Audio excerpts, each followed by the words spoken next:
Indonesia 80% penduduknya umat Islam.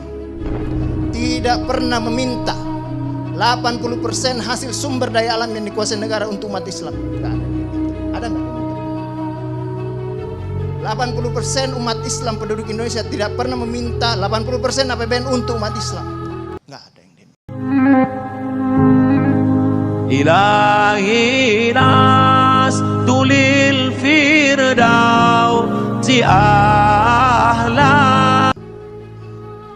Baru berapa minggu lalu, dalam 5 tahun terakhir ini, kelompok-kelompok Islam seolah menjadi terasing di negerinya sendiri. Itu yang dia rasakan.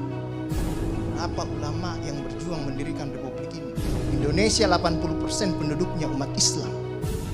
Tidak pernah meminta 80% hasil sumber daya alam yang dikuasai negara untuk umat Islam. Nggak ada yang diminta. Ada nggak yang diminta?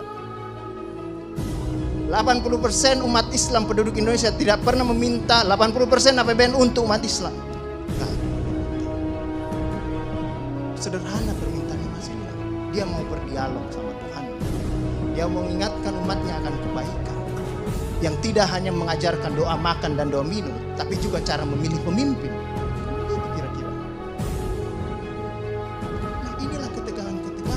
Ketika agamanya dinistakan, kok susah sekali ini membawa proses ini. Muncullah demo berjilid-jilid yang kemudian berujung ulamanya tidak bisa pulang. Belum lagi penghujung, kemudian ada agama yang diperhadapkan sebagai musuh besar Pancasila. Nah,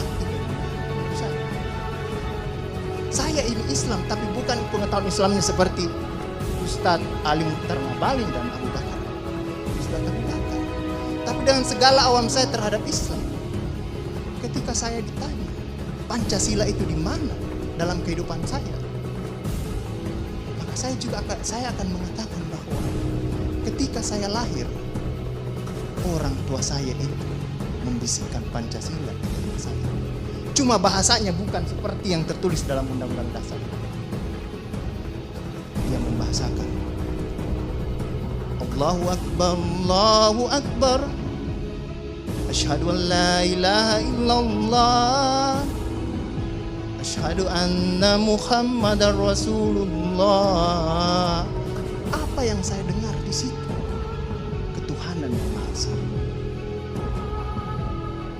Hayya 'alas shalah. Apa yang saya dengar di situ? Mari kita bersatu sama-sama. Karena kita akan mendirikan sholat. Dan Al-Ankabut mengatakan sholat itu mencegah kamu dari perbuatan keji dan mungkar. Ada kemanusiaan yang adil dan beradab. Saya dengar di situ. Hayya 'alal falah. Mari sama-sama menuju kemenangan. Kemenangan yang bagaimana kita peroleh? Kerakyatan yang dipimpin oleh hikmat kebijaksanaan dalam permusyawaratan perwakilan. Kemenangan yang bagaimana? Keadilan sosial bagi seluruh rakyat Indonesia. Itulah kemenangan yang kita tuju. Kita kembali lagi takbir. Allahu Akbar, Allahu Akbar, la ilaha illallah. Kita ulang lagi. Dan Pancasila yang kita tiupkan 5 kali sehari, belum selesai di sini, selesai bunyi terus. Ya kan Ustaz kan? Belum selesai di daerah sini, selesai bunyi bertalu-talu terus. Seluruh dunia bertalu-talu. Inilah Islam. Yang kemudian sekarang dalam kelompok ini Ustaz Ali Mukhtar Ngabalin, saya banyak belajar dari dia. Inilah yang kemudian sekarang, kenapa kami mau diperhadap-hadapkan? Kenapa kami ada yang menjalankan keyakinannya ketika dia celananya cingkrang, radikal, atau dia pakai cadar, dulu diperhadap-hadapkan. Saya Indonesia, saya Pancasila, ada dulu itu banyak sekali seperti itu.